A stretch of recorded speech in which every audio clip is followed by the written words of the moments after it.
tela também.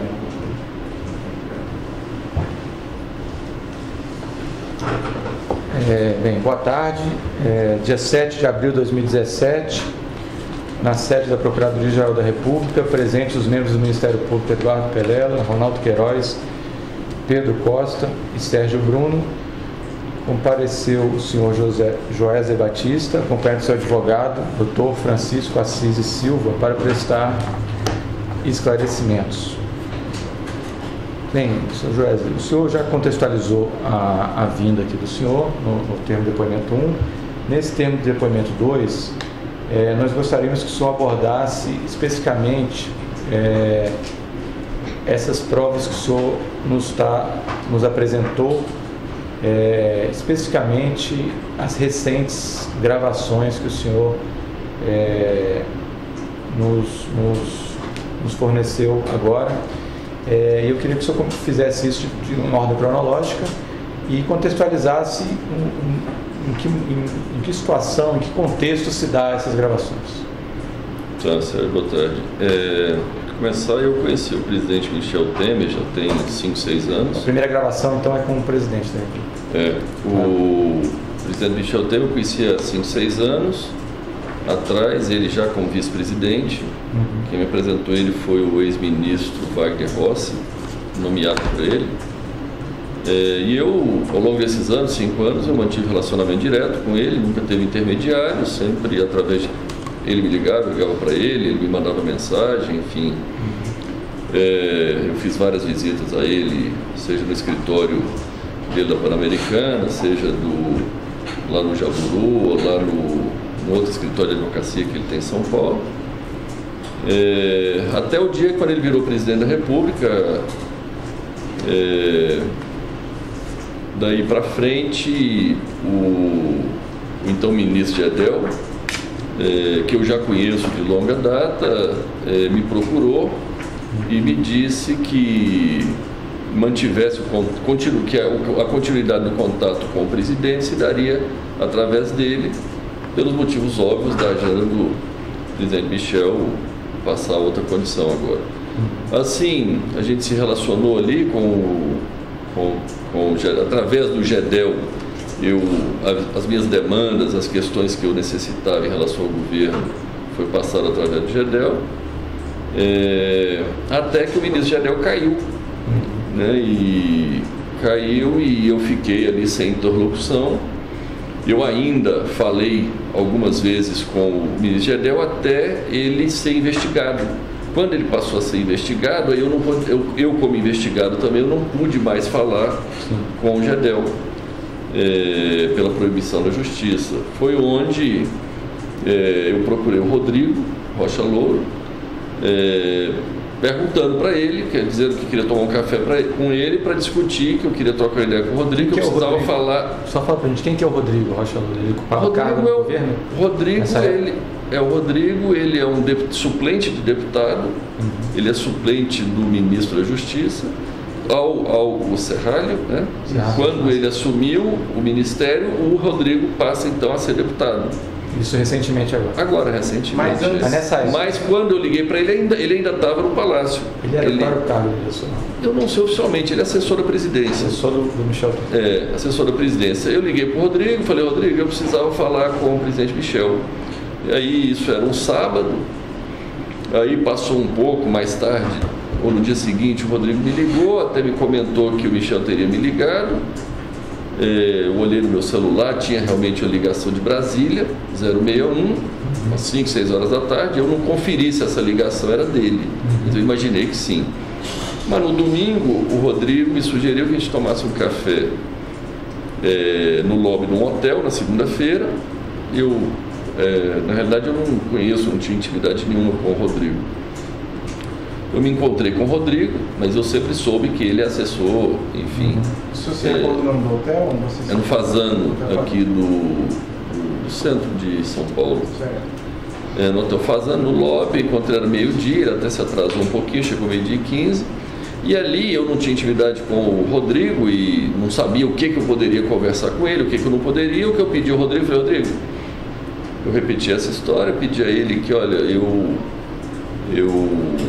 precisava falar com o presidente Michel para dar continuidade à minha agenda aqui das questões que a gente sempre tratou lá atrás. Ele imediatamente já me disse que poderia ser no dia seguinte, terça-feira à noite, lá no Jaburu, e realmente aconteceu. Ele falou, pode se preparar que você encontra com ele terça-feira à noite lá no Jaburu e tal, eu organizo a forma de você entrar lá de forma discreta. E nesse dia do almoço, o Rodrigo tentou conversar comigo, explorar o que seria, mas como eu não conhecia o Rodrigo, não tinha intimidade nenhuma de conversar nada com ele, eu me ative a esperar, então, ir lá no dia seguinte falar com o presidente Michel. Na realidade, Sérgio, a gente vem, esse negócio das gravações, a gente vem fazendo alguns registros, entendeu, de reuniões e de coisas aí, e essa foi uma delas que eu particularmente registrei em áudio, porque eu achei que seria importante, enfim, estar registrando aquela reunião. E o senhor, que dia que foi essa reunião do Palácio? Então eu falei ao telefone no sábado, dia 4 de março, dia 6, que era uma segunda-feira, eu estive lá no Fazano com o Rodrigo, dia 7 à noite no Jaburu, 10 horas da noite, no Jaburu com o presidente Michel. Aí depois do presidente Michel me autorizar que a pessoa seria o Rodrigo, eu tive mais 2 encontros com o Rodrigo, na semana seguinte, um dia 13 e um dia 16. Essa primeira reunião no Palácio, o senhor conversou em linhas gerais o que com o presidente? Então, em linhas gerais, eu até levei uma agenda, eu fui lá no intuito de saber basicamente o seguinte. Primeiro, voltando um pouco atrás, tem o problema do Eduardo Cunha e do Lúcio Funaro, né?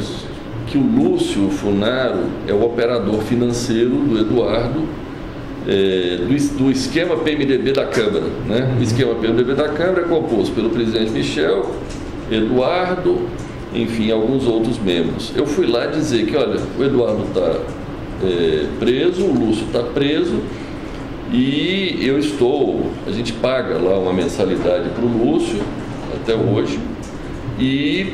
Paga apenas para o Lúcio ou paga também para o Eduardo? Não, para o Lúcio é uma mensalidade, para o Eduardo foi um montante.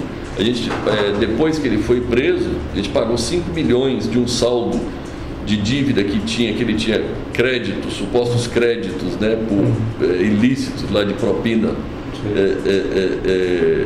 que tinha ficado num saldo anterior. Isso é relacionado àquele esquema do FGTS? Não, esse era 20 milhões que é relacionado à renovação do incentivo da desoneração tributária do setor de frango, que na época o Eduardo Cunha tramitou essa prorrogação e pediu lá 20 milhões para que isso acontecesse. Enfim, na realidade eu achava que era 15, depois ele disse que era 20, então por isso ficou esse saldo de mais 5.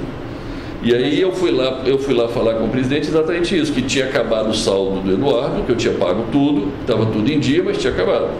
Por outro lado, que eu seguia pagando o Lúcio R$400 mil por mês, e eu queria informar isso a ele e saber a opinião dele, né? Foi onde, de pronto, ele me disse que era importante continuar isso, e, enfim. E quando o senhor mencionou... O FGTS, a propina paga anterior, já tinha sido acertado? Já tinha, isso é uma planilha, isso é uma planilha antiga que chegou a valores... Esses valores existiram, foram pagos. Sim. Era pago a propina do FGTS para o Eduardo Cunha, era paga através do Lúcio. Era a planilha que eu chamava de planilha do Lúcio, né? Naquilo se creditava tudo, seja relativa ao Ministério da Agricultura, seja relativa à Caixa Econômica, seja relativa a esses negócios da Câmara. Só para eu entender essa situação, esses valores mensais que o senhor paga e continua pagando isso ao Lúcio, e o valor que pagou ao Michel é para quê? Para garantir um silêncio deles? Qual é a razão disso? Então, agora, ultimamente, esse é que estava sendo o problema, é para garantir o silêncio dele, para manter eles calmos, né? Para manter o Lúcio calmo lá penitenciária e o Eduardo também, né? O calmo é o quê? É para eles não revelarem algum fato? Calmo, eu não sei como ficar calmo na cadeia, né? Mas para ficar em silêncio e não se revelarem, né? Enfim. Não tem algum temor de que eles fizessem colaboração premiada, que eles Olha, eu sempre recebi sinais claros de que era importante mantê-los financeiramente, a família e tal, resolvidos, né? Esses sinais vieram de onde?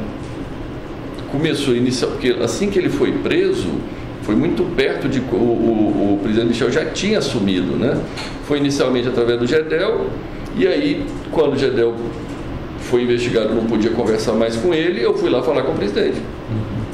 E quando o senhor falou que estava cuidando, eu não lembro a expressão que o senhor usou, do Lúcio e do Eduardo, o que o presidente falou? Eu ouvi do presidente claramente ele dizendo que era importante manter isso. A primeira missão minha lá era essa, era ir lá saber dele se o compromisso ainda era necessário, né? Ele me disse de pronto que sim. Tanto em relação ao Eduardo quanto ao Lúcio. Ele sabe quem é Lúcio. Sim, quando eu falei Lúcio, ele achou que era o Lúcio, irmão do Gedel. Eu ainda disse, não, presidente, não é o Lúcio Vieira Lima, é o Lúcio Funaro. Ah, tá, entendi. Aí foi onde ele disse, não. Ele fez algum comentário em relação ao Eduardo Cunha, a essa postura do Eduardo Cunha de... Ele fez um comentário, aquele questionário, que o Eduardo fica fustigando ele e tal. Eu entendi aquilo como um reforço à necessidade de eu manter, vamos dizer, financeiramente, né? Vamos dizer, porque o que eu entendo é que existe ali um grupo onde parte do grupo está preso, parte está no poder, né? E o Eduardo, o presidente comenta alguma coisa, se o Eduardo pretende que seja ajudado por alguém, que faça alguma coisa por ele? Ele me fez um comentário curioso que ele disse, Eduardo quer que eu ajude ele no Supremo? Poxa, eu posso ajudar com 2, com 11 não dá. Eu também fiquei calado, ouvi ele, não sei como o presidente poderia ajudá-lo. Tá. Isso foi essa gravação. Tá. Depois dessa, mais uma coisa sobre essa. Nessa reunião, o senhor disse que tinha uma agenda de interesse. Então, a primeira coisa foi falar com ele que eu estava mantendo financeiramente os dois, e o quanto isso deveria continuar e tal. Ele me confirmou que seria importante. Aí eu passei para a segunda fase, para a segunda parte da minha reunião, que foi perguntar a ele quem seria o interlocutor, dado que o Gedel tinha caído. Ele me disse que era o Rodrigo Rocha Louras, e eu ainda falei para ele, ainda perguntei para ele, falei, presidente, mas todos os assuntos, que a gente conversa assuntos, né, tem assuntos íntimos, né? Ele me disse com a palavra, o Rodrigo é da minha mais estrita confiança. Aí, depois dessa palavra, né, eu disse, tá bom, então, da agora para frente, não lhe incomodo mais, sigo falando com o Rodrigo. E aí eu passei para a próxima parte, que já foi adiantando um pouco a ele o que seriam os assuntos que eu teria ali naquele momento para tratar com o Rodrigo, né? Foi onde eu comecei a perguntar que assuntos relativos à CAD, relativo à CVM, comentei sobre o problema do BN10, que tinha vetado uma operação nossa, e eu tive informações de que ele intercedeu pessoalmente a favor, tentando nos ajudar, e depois ele me confirmou pessoalmente que, olha, eu falei pessoalmente com a presidenta do BN10, mas ele me descreveu, eu não sei se ele me disse que esteve no Rio de Janeiro, falando com o presidente e tal, mas que no final não deu certo. O BN10 vetou a operação. E o senhor comenta, então, isso é um tema dos BN10, CVM e CAD era o que especificamente? Então, CAD, porque CAD a gente tem vários assuntos do CAD, que a gente submete à apreciação do CAD. O CAD são, acho que 6 conselheiros, né? E o presidente do CAD está em aberto. eu fui lá exatamente dizer da importância de ter um presidente alinhado com o governo, alinhado com os interesses do governo e principalmente alinhado com o interesse dele, né? Ele naquela hora me disse que não, eu tenho uma pessoa lá que dá para ter conversa franca e tal. Eu entendi conversa franca como que vai obedecer aos interesses, né, do presidente. E CVM era mais ou menos... CVM também, que eu fui falar que iria estar trocando o presidente também, que seria importante ter uma pessoa alinhada com o governo, alinhada com os interesses dele, para que a gente pudesse, quando necessário, fazer as reivindicações, né? O senhor lembra de mais algum ponto que tinha nessa sua agenda de... Receita? Então, basicamente foi isso. Eu perguntei para ele sobre Receita Federal. Eu perguntei também sobre o ministro da Fazenda, Henrique Meirelles, que trabalhou conosco 4 anos. E o Henrique, eu já tinha tido a oportunidade de fazer algumas reivindicações ao Henrique, só que na realidade o Henrique nunca me atendeu em nenhuma reivindicação. Eu fui lá avisar ele que o Henrique não me atendia em nada. E aí eu fui lá tentar perguntar para ele como poderia ser eu fazer o Henrique saber que isso era de interesse dele, porque senão no final dele presidente da República, dele Michel, porque eu falo com o Henrique e as coisas não acontecem. Aí eu disse: olha, presidente, nós vamos combinar algum jeito que eu peço as coisas para o Henrique e de alguma forma o senhor fique sabendo, o senhor vai lá e mande ele fazer. E assim se deu um pouco a conversa em torno disso e assim ficou combinado. Ele falou: pode falar com o Henrique, você me avisa o assunto, ou até mesmo qualquer assunto que o Henrique vier falar comigo sobre você de interesse seu, já pode avisar para ele que tem o meu apoio. Enfim, eu fui alinhar essa parte aí desse relacionamento que não estava andando. Eu fui avisar ele que esse negócio não estava andando e como poderia andar. E basicamente acho que encerrei minha conversa com ele, combinando como poderia ser as próximas visitas, que tinha funcionado super bem ali, que eu entrei dando o nome do Rodrigo, né? Eu nem dei meu nome, ele até me perguntou se deu seu nome, eu falei: não dei, passei à noite, só abri o vidro, falei que era Rodrigo, entrei, parei direto na garagem e ele me atendeu ali no porão mesmo ali do Palácio do Jaburu. Combinei isso com ele, enfim, e basicamente foi isso. Ok. E podemos passar para o segundo dia? O segundo evento. O segundo evento foi o quê? Um encontro com o Rodrigo? Enfim, dado isso... Que aí o senhor falou que ele avalizou o Rodrigo... Isso, ele avalizou e disse que o Rodrigo era a pessoa da mais estrita confiança dele. Eu falei: não, então tá bom, então eu vou seguir os meus assuntos com ele, e assim que eu achar necessário e importante, eu volto aqui a falar contigo. Eu registrei eu gravei essa minha reunião, assim como, enfim, gravei a do Rodrigo, as outras, e na realidade eu quando gravei lá, eu não imaginava estar usando isso, né, para provar amanhã o que, mas se é necessário nós vamos, né? E quanto a essa segunda? Então, aí foi terça-feira, eu tive com o presidente Michel, aí eu fui, passou a semana, eu me encontrei com o Rodrigo dia 13, na segunda-feira, na minha casa, 3 horas da tarde. A sua casa localizada em?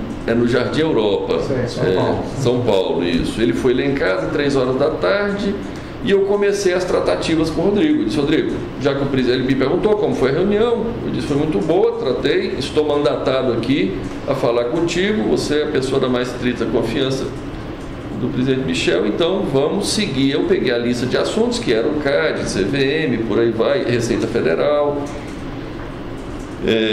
Expliquei, fiz um apanhado geral de quais eram as demandas,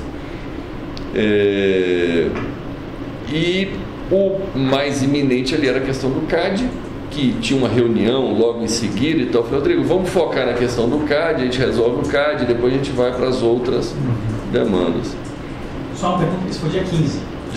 Dia 13, uma segunda-feira. 13. Isso. Essa é a que está apresentada? Essa é que está em casa. Aqui não trouxe. Aqui eu não trouxe a do Fazano. Não trouxe a Fazano. Essa é na casa, tá?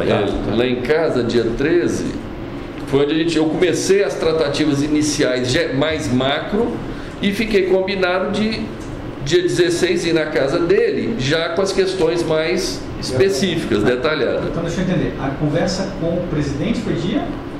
7 à noite, terça-feira. 7 de março. A primeira conversa com o Rodrigo foi segunda, 6. Eu tive na terça-feira à noite, com o presidente Michel, 7.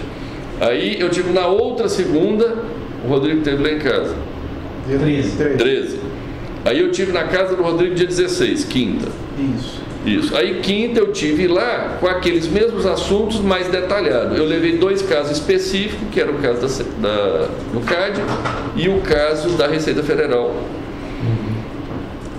Onde a questão do CAD basicamente é porque a gente está reclamando no CAD contra a Petrobras, que a Petrobras exerce na nossa visão, um monopólio do gás boliviano.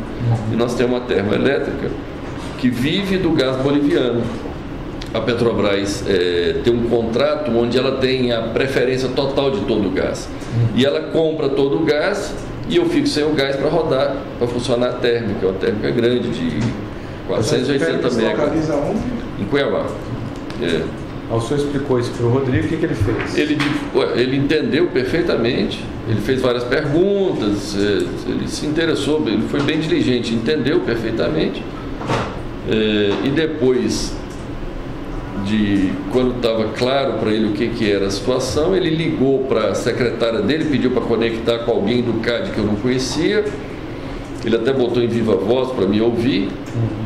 E ele falou com acho que é Gilvando, uma coisa assim. Falou do caso, explicou e tal, e explicou que seria importante olhar com carinho a questão, explicou como ia ser as reuniões e tal. E, assim, para mim ficou claro ali que a coisa ia andar, né? Aí quando ele desligou, ele me falou, ele entendeu a ligação. Essa decisão do CAD poderia representar um benefício econômico? Então, eu expliquei a relevância dessa decisão. A relevância dessa decisão é entre a planta não funcionar, ficar parada, ou seja, não gerar nenhum resultado, ou gerar... planta, só para ficar claro, a planta é a usina. É uma usina termoelétrica. É a termoelétrica de Cuiabá. Tá. Ela entre e ficar parada ou funcionando, ela pode, eu expliquei isso para ele, pode ganhar 1 milhão, 2 milhões ou até 3 milhões por dia, né? Eu estava falando ali para ele entender a relevância do assunto, né? Ele entendeu. Eu expliquei que tem 2 situações. Tem uma que é vender no curto prazo, que é spot, energia spot, que é no PLD do dia. E tem outra que é a intenção até, que é fazer um contrato de longo prazo de venda e um contrato de longo prazo de compra de gás. Só que, enfim, infelizmente, as coisas ultimamente, ou faz vários tempos, não funciona se você não entrar em acordo com o político e acertar uma propina e acertar um preço para as coisas andarem. Mesmo coisas do nosso dia a dia, porque nós temos a termoelétrica, é nossa, o gasoduto é nosso. Tudo que eu queria na minha vida é que a Petrobras não existisse na minha vida. Eu falo sempre para a Petrobras, se você não existisse na minha vida, eu estava bom, porque eu não preciso da Petrobras, não preciso do governo brasileiro, não preciso de nada. Eu só preciso que você não compre todo o gás e deixe inclusive nós temos acordo de compra de gás com o boliviano. Só que o boliviano, a Petrobras puxa tudo, a gente fica sem. Aí o senhor está falando da estimativa que pode gerar de... Aí eu expliquei para o Rodrigo exatamente 1 milhão, 2 milhões, 3 milhões, no intuito, porque é o seguinte, a planilha do Eduardo acabou, a planilha do Lúcio acabou de ir. No intuito de que nós temos que viabilizar para mantê-los lá, para manter a família do Eduardo, a família do Lúcio, tem que fazer mais negócio, que tem que prometer mais propina, que tem que reservar mais, né? E dentro desse contexto eu estava dizendo o potencial que daria, que no curto prazo, aí eu falei para ele que podia pagar 5%, o qual ele concordou. Eu expliquei que a gente abriria uma planilha e à medida do necessário a gente iria ali 5% do lucro da termoelétrica. Se desse certo. Se desse certo do CAD, dar decisão favorável a nós, para que a Petrobras fornecesse o gás para nós, porque a Petrobras compra tudo e aí ela fica monopolizada. A gente precisa do gás, a gente não consegue comprar o gás. E aí ela não vende o gás, ou quando vende a um preço exorbitante, de forma que a gente nunca consegue ganhar nada. Quando a energia sobe de preço, ele sobe o preço do gás. Quando cai de preço, ela cai o preço do gás. Então a gente fica 100% refém da Petrobras. Quando o senhor falou de 5%, qual foi a reação do Rodrigo? Não, ele disse, tá bom. Mas ele entendeu do que o senhor está falando. 5% era 5% do lucro. Sim, propina, lógico. E aí depois disso, que o senhor falou disso? Não, logo em seguida nós falamos do longo prazo. Eu expliquei para ele o potencial que daria isso, que essa planta, se fizer um contrato, essa planta foi um investimento de $1 bilhão. São 700 quilômetros de gasoduto próprio. Quem investiu isso foram os investidores americanos, que se cansaram da confusão brasileira e não estavam dispostos a pagar propina para os políticos, então ficou com a planta hora fechada, hora tiveram que arrendar para a Petrobras a preço de banana. Aí eu estava explicando para ele o seguinte: Rodrigo, de longo prazo a gente precisa vender a energia com 25 anos e comprar o gás por 25 anos. Isso tem potencial de dar um lucro de 7 bilhões, 7, 8 bilhões, que é 480 mega durante 24 horas, 25 anos, se o lucro for R$100 por megawatt. Trazido isso a valor presente, é como um resultado de 3, 4 bilhões, 3 bilhões e meio. Eu estava explicando para ele isso, que esse seria o grande negócio da termoelétrica, e indicando claramente que eles poderiam ganhar bastante dinheiro ali com esse deal, com esse negócio. Tá.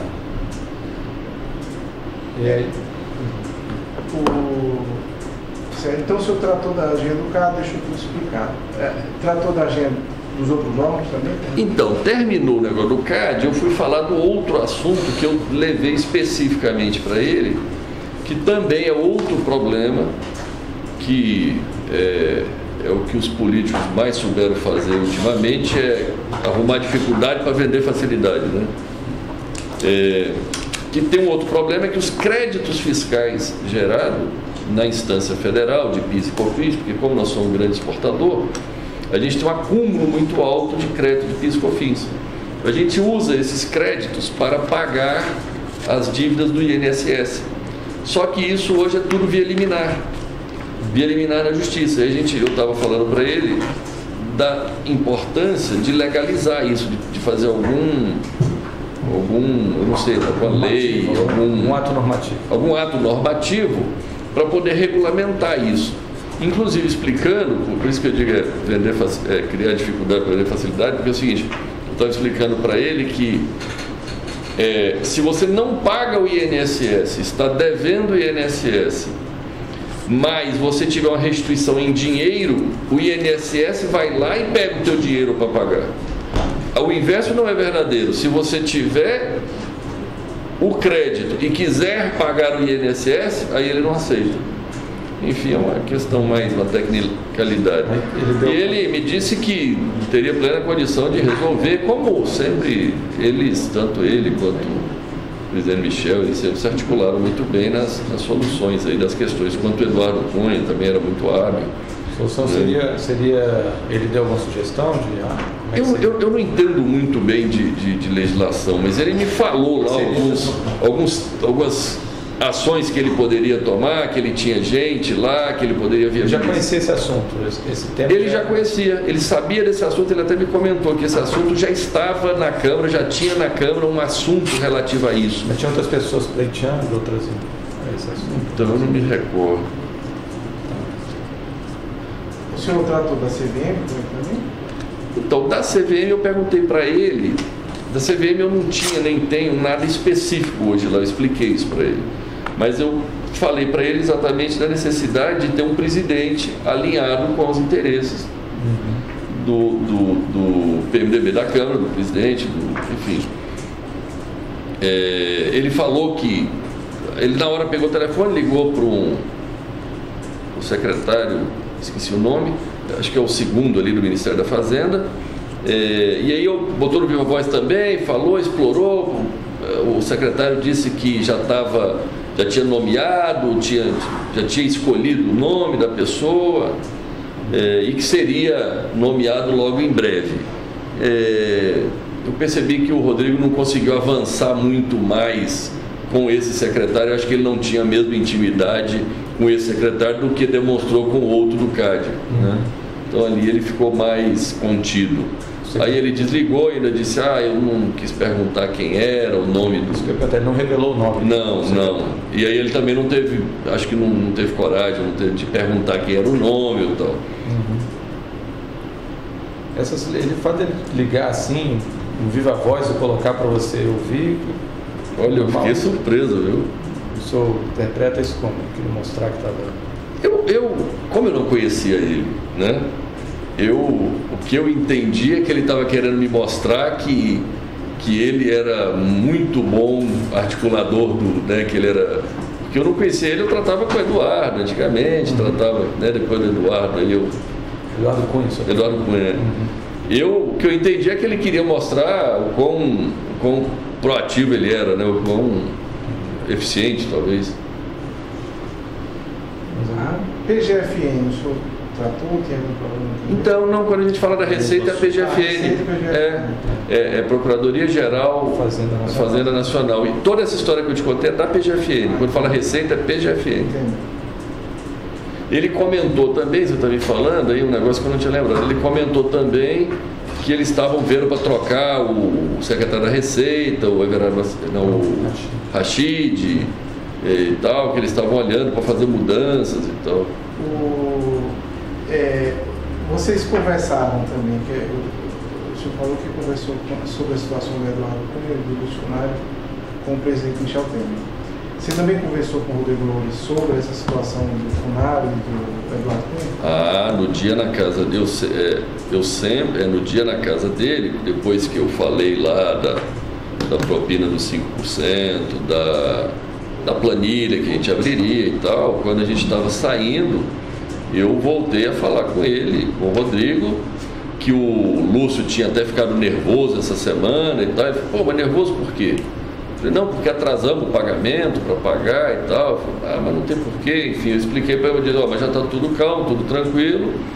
E ele me perguntou do Eduardo, eu disse, não, o Eduardo está lá, está calmo, enfim, não tenho notícia dele, está tudo bem.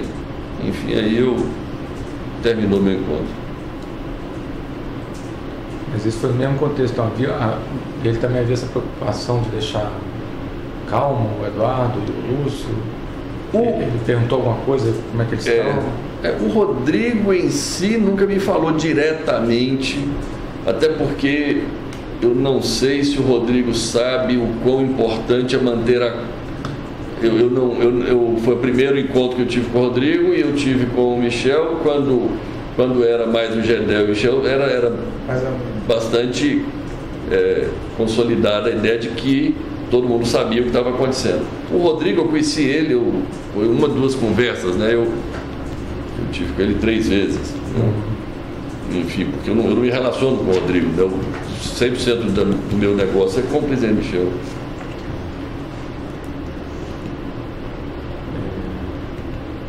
Ok, o terceiro evento. Mais alguma coisa sobre isso? Mais alguma Por coisa? exemplo, fica com a dúvida aqui, para escrever. Esses 5%, o senhor falou também no contexto da planilha do uso do fundário. Então esses 5% eram quase mesmo finalidade? Iria abrir uma nova planilha com novo crédito para, enfim, porque o dinheiro estava acabando, né? Eu liquidei tudo do Eduardo e o do Lúcio eu estava pagando 400 mil lá, mas... Só para ver se a gente entendeu, assim, esses esquemas geravam créditos, propinas. Isso, propina. E aí você ia honrando, Pronto, isso. mais ou menos com uma conta corrente. Quando essa conta zerava, Perfeitamente. precisava de um novo... Às vezes ficava esquema. negativo. Às vezes ficava negativo, que eles continuavam pedindo, não paravam de pedir dinheiro. Às vezes ficava negativo e eles ficavam loucos lá atrás que precisavam fazer alguma outra coisa errada para poder gerar outro crédito e... Bem, a forma de pagamento depois a gente vai detalhar no momento oportuno do anexo, né? E montante, especificamente. Mais alguma coisa? Não. Vamos passar para o próximo evento? Vamos passar para o próximo evento. Tá. Só para deixar claro, estou tomando nota aqui de algumas coisas dos suplementos. O primeiro foi dia 7, Quer um calendário? 7 de março. O primeiro encontro com o Rodrigo... Não, o primeiro encontro com o Rodrigo foi dia 6, no Fazano. Rodrigo, dia 6 nós não temos áudio disso. Eu tenho, só que eu não te dei. É que não terminou. É porque eu tinha esquecido desse... Você gravou, mas não entregou. 6 de março é segunda-feira, é isso? 6 de Isso. março. Depois, o segundo Foi no dia seguinte. No dia seguinte, dia Com o 7 aqui em presidente. Brasília. Isso. Ok. Aí depois dia 13, na segunda-feira. Dia 13 com o Rodrigo de novo. Na minha casa. Em São Paulo. Na minha depois, casa. no dia 16, Na casa dele. Aqui. Pronto. Tá. O senhor lembra o endereço da casa dele? Do Rodrigo? É. Eu tenho. Tá, Não lembro de cabeça. Não, É depois na... Lago, É Sul, QI 25. Essa é QI 25. Eu tenho. Tá, depois o senhor fornece. Mas é Lago Sul, Lago Norte? Lago Sul. Ok. Mais alguma coisa? O próximo evento. O próximo evento. Que o senhor... Isso encerra o assunto MDB da Câmara. Isso. Tá. Pronto. Ok.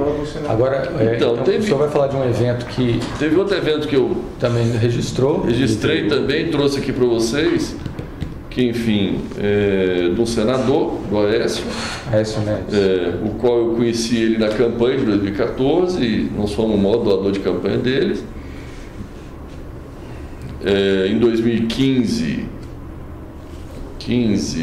ele seguiu precisando de dinheiro, eu acabei, através da compra de um predinho, não sei como, lá em Belo Horizonte, por 17 milhões, esse dinheiro chegou nas mãos dele. Aí depois, no ano seguinte, 2016, ele dizendo que esses 17 milhões era para pagar restos de campanha e tal. Que já tinha acabado a eleição. Que já tinha, a eleição foi em 2014. E a eleição de 2014 também teve um monte de caixa 2. Esse imóvel foi uma compra normal ou o imóvel está no preço de mercado? Precisava de 17 milhões e tinha um imóvel que dava para fazer de conta que valia 17 milhões, enfim. Houve um superfaturamento do imóvel para justificar esse repartilho, né? A gente não estava atrás de comprar um imóvel em Belo Horizonte. E de quem que era esse imóvel? Você recorda? Então, era de um jornal. A gente depois fornece. Ah, tá. Não, só para saber, mas é uma pessoa... Uma pessoa ligada a ele. Quem indicou para a compra do imóvel foi o Aécio. Tá. Aí é uma pessoa ligada, ele é um amigo dele, que tem esse imóvel. Aí esse dinheiro deve ter chegado na mão dele de alguma forma. Tá. E aí no ano... Só um detalhe, mas chegou na mão... Mas como é que foi o pagamento para o dono do imóvel? Foi legal, foi via banco mesmo. Isso. Tá. De acordo com a escritura do imóvel. É de Minas. Tá. Aí tudo bem, de alguma forma chegou na mão do senador e aí, quando foi em 2016, um dia na casa dele, ele me pediu 5 milhões lá e eu não dei. E logo começou as investigações em cima de mim. Eu até chamei esse amigo dele, o Flávio, pedi a ele, pelo amor de Deus, parar de me pedir dinheiro, porque eu já estava sendo investigado e ele lá... É Flávio de quê? Eu não lembro. Depois eu posso te dar Flávio Jacques Carneiro. Flávio Carneiro. Aí o senhor pediu para não... E aí eu pedi o Flávio, falei, Flávio, pede o Aécio lá, ele me pediu 5 milhões lá para pagar advogado, mas eu não posso, eu estou sendo investigado. Já tinha começado a ser investigado na CEPS. Sim. Operação CEPS.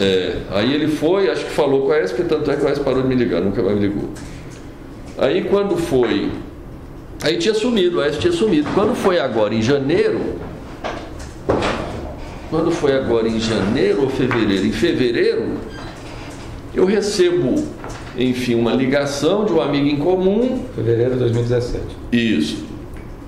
De 2017. Eu recebo uma ligação de um amigo em comum, dizendo assim: Joesley, você tem como receber uma pessoa sábado? Eu não sabia quem era nem nada, mas como era uma pessoa conhecida minha, eu disse: tem. Enfim, eu estava até na escola, nós temos uma escola, um projeto social nosso. Eu estava lá no sábado e tal, chega uma pessoa, quando eu vejo, se apresenta como Andréa Neves, irmã do Aécio. Aí ela foi lá, me disse que o Aécio mandou me procurar e tal, precisava de 2 milhões para pagar advogado. E que seriam advogados que a gente já trabalhava. Na época eu tomei nota lá e disse: André, me dá teu número aqui, deixa eu ver, deixa eu pensar, porque pagar nota de advogado não dá mais, porque eu já estou mais do que investigado e ainda ter superfaturamento de advogado por serviço não prestado, para poder, esse negócio vai dar errado. Inclusive eu avisei a ela que no fundo nós precisávamos era tentar arrumar, maquiar, fazer uns contratos fictícios ali para tentar dar ar de legalidade do que a gente tinha feito em 2014, da campanha, que teve um monte de coisa ilegal lá que a gente fez na época da campanha. Aí ela entendeu, tal, tudo bem. Eu sei que eu sumi, eu não fiz nada. O primo do Aécio procurou a pessoa que trabalha comigo. E aí falou, cobrando, falou: esse primo? É o Fred que procurou o Ricardo. Certo. Aí o Fred procurou o Ricardo procurou o Fred, alguma coisa assim, para acertar esses contratos, esses negócios. Aí, lá no meio da conversa, discutindo como acertar esses contratos fictícios e tal, o Fred cobrou de novo. E aí o Ricardo veio me cobrar. Foi quando eu falei: Ricardo, é o seguinte, eu só converso esse assunto com a Aécio, eu não conheço a irmã dele. Ele manda a irmã dele num sábado vir me procurar. Se o Aécio fala comigo, eu posso pensar o que fazer, mas se o Aécio falar comigo, eu não vou fazer. Tá bem. Eu falei isso, teve um sábado, um domingo, eu não entendi bem. André me liga, me perguntando se eu ia ao Rio de Janeiro, se eu estava indo no Rio. Eu falei: não, André, eu não estou indo no Rio, eu estava em viagem. Ele falou: não, então eu confundi e tal. Como é que faz aquele negócio? Eu disse: olha, eu preciso falar com o teu irmão. Assim, eu acho que o Ricardo com o Fred lá marcou na sexta-feira seguinte. 24. Você lembra disso? Dia 24 de março. Na sexta-feira. Recente, tá? Ah, então pronto, dia 24 de março. Aí eu tinha até feito uma viagem, eu cheguei atrasado, foi um dia que deu uma chuva tremenda, eu pousei, e na realidade, eu pousei, aí eu estava indo lá no Hotel Nick, onde era o endereço, no Nick, procura, vai lá no Nick, vai estar lá. Aí eu estava em São Paulo, aí eu liguei para a Andréia, dizendo que eu ia atrasar. Primeiro mandei uma mensagem dizendo que eu vou chegar às 6 horas, vou chegar às 6h30. Ela disse: ok, ele está aguardando. Daqui a pouco eu cheguei até a chegar perto do hotel ali, eu mandei outra, eu liguei para ela, disse: André, eu tinha uma viagem para Nova York nesse dia à noite.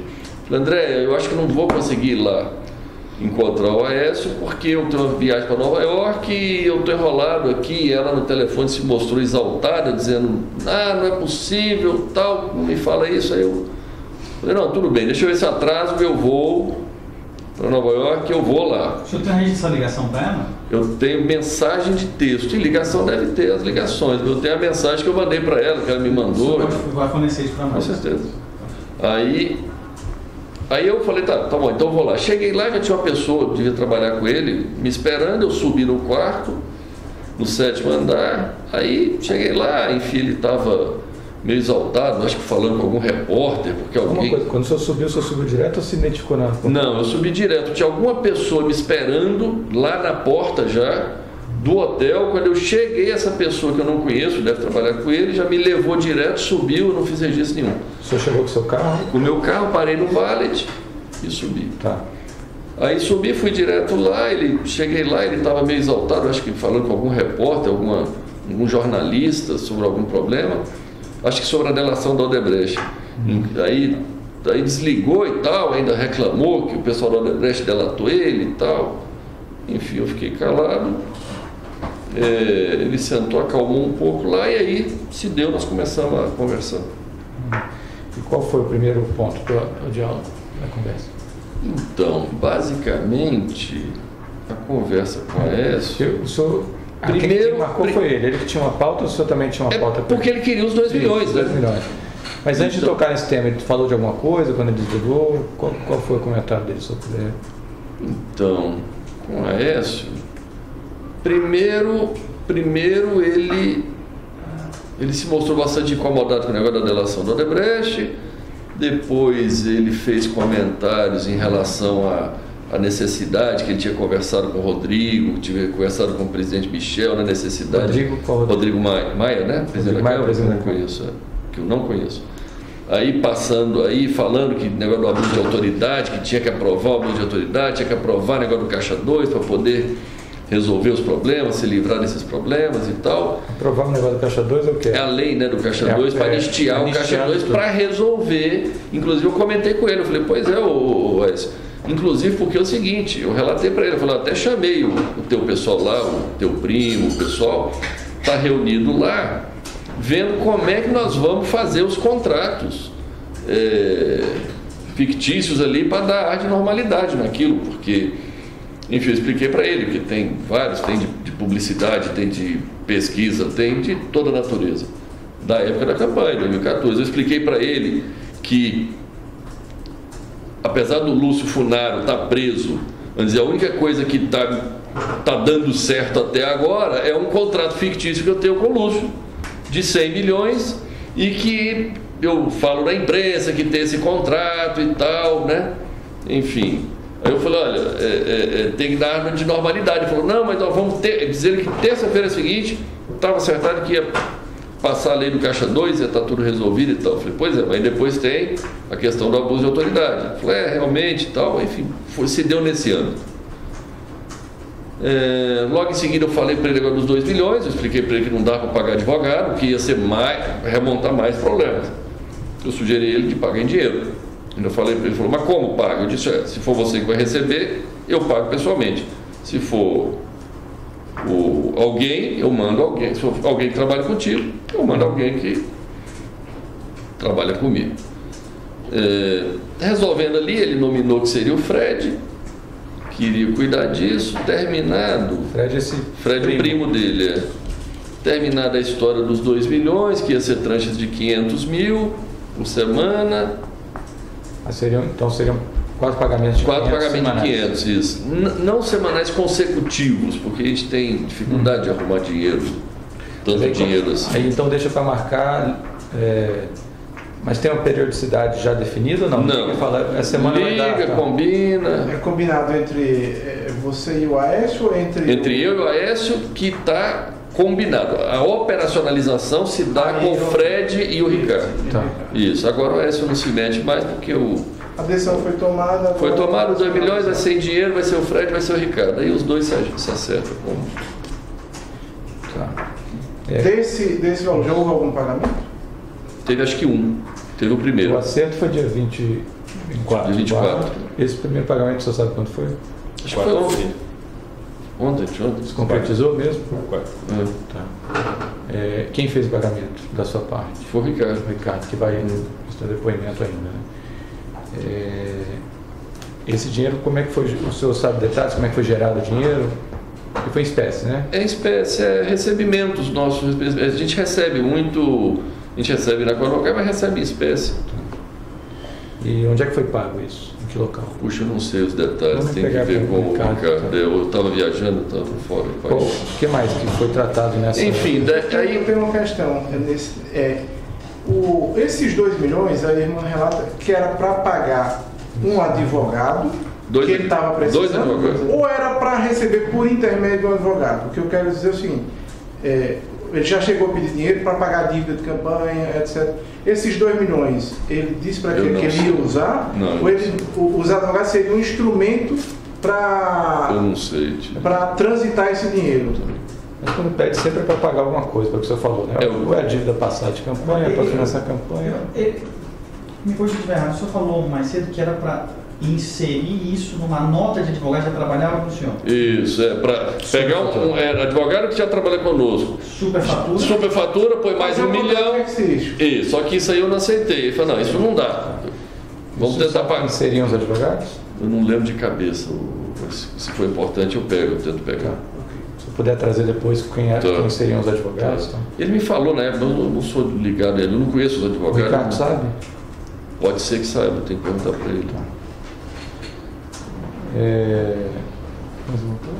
Então tá. Mas aí tem Se esse nome está mencionado nos áudios? Não lembro, acho que não. Tudo bem. Se depois quiser consultar também. Nós verificamos. Outra coisa, qual É porque eu nem dei assunto ao advogado, porque a gente já está cheio de problema nas notas passadas, né, precisando, enfim, aí falou, pô, eu não posso gerar mais problema ainda. Tá. Qual o tema que foi tratado nessa conversa? Depois do 2 milhões? Pronto. Aí encerrou então a questão do 2 milhões, eu fui perguntar a ele, consultar a ele sobre a Vale. Porque na realidade, deixa eu voltar um ponto aqui, quando a irmã dele me pediu 2 milhões... Já que o outro tema passado, porque ele chegou a comentar de duas leis. Uma seria a lei de abuso de autoridade, que tinha que aprovar, e a falou que também. E a do Caixa 2. E a do Caixa 2, que era uma anistia geral. Pronto, e tal. O que mais que ele falou? Estava sendo feito de que forma e se está sendo feito, se está sendo concretizado, em que pé que está isso? Ele me disse que iria ser votado esse negócio terça-feira, que já tinha conversado com o Rodrigo Maia, que tinha falado com o presidente Michel Temer. Ele disse que estava articulado. Dizia ele que não fazia outra coisa a não ser isso, a cuidar dessa situação. Da tentativa de aprovar essas duas leis. Né? E ele falou mais como é que seria feito, especialmente essa da anistia Essa da anistia seria para pagar, para tentar minorar os efeitos inclusive dessa delação da Odebrecht que o senhor comentou. Isso. Ele deu mais algum detalhe de quem mais estava inserido nesse contexto de aprovação de medidas legislativas? Não me recordo. Então, voltando, qual o segundo tema que o senhor estava mencionando? Eu interrompi. Então, passo essa questão, porque voltando lá, o dia que a André me procurou, ela me pediu esses 2 milhões e me pediu, e me falou que precisava de outros 40 milhões. E que os 40 milhões, a mãe dela tinha um apartamento no Rio de Janeiro, se eu não queria comprar esse apartamento para poder, e parece que o apartamento existe realmente, e ela queria, eu não sei se vale os 40 milhões. Mas aí eu nem fui lá, nem nada, isso aí eu não Esse apartamento seria de quem? Isso que é da mãe dela, onde a mãe dela mora. Mãe dos dois, né? Isso, é a mãe deles. E eles estariam precisando de 40 milhões e sugeriu que comprasse um apartamento da mãe por 40 milhões. Parece uma história similar. É similar ao do prédio. Do prédio de Belo Horizonte. Isso, similar ao do prédio. Sim, ela aí por causa dos 40 milhões eu falei para o Aécio, eu fiquei sabendo que você é que está nominando o presidente da Vale. Companhia Vale. Ex-Vale do Rio Doce. Isso, ex-Vale do Rio Doce. Aí ele foi e me confirmou, disse, realmente, é isso mesmo. Aí eu falei, olha, tem uma pessoa que é o Dida, que é o ex-presidente da Petrobras, que é o ex-presidente do Brasil. Edmar Bendini, Bendini. Qual é o nome dele? Aldemir Bendini. Aldemir Bendini, isso. Conhecido como Dida. Dida. Eu falei, a André tinha me falado dos 40 milhões, negócio do apartamento. Agora tem aí a presidência da Vale. De repente, você nomina o Dida e que lá com o domínio da Vale, a gente de repente resolve o problema dos 40 milhões, porque deve ter muito negócio ali na Vale para fazer. Ou seja, faria mais ou menos o que o senhor já narrou da usina, da Caixa Econômica, era fazer um negócio e gerar uma propina. É como o Brasil funciona hoje.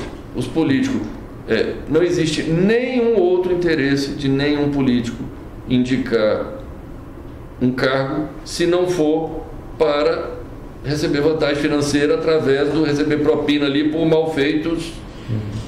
Enfim, isso aconteceu na Caixa, isso aconteceu no FGTS, isso aconteceu... E o Bendini foi um nome que o senhor indicou, então, porque ele é uma pessoa que trabalharia nessa... Não, eu estava falando isso num contexto de possibilidade de fazer.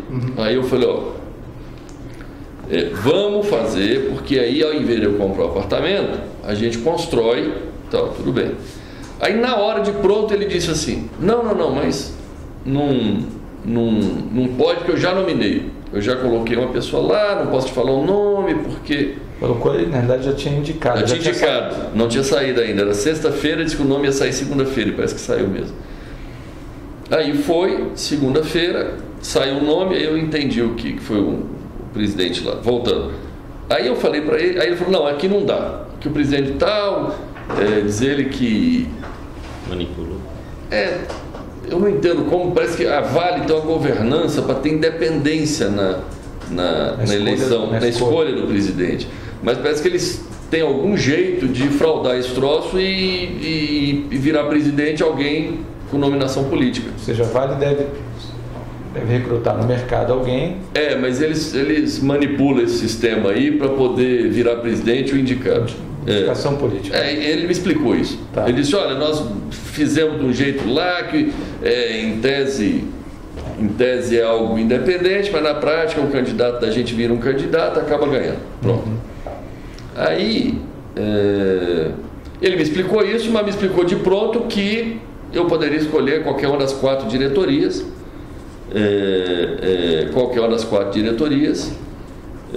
que eu escolhesse lá e tal, que botava quem eu quisesse, se fosse o Dida, eu botava o Dida, ou pronto.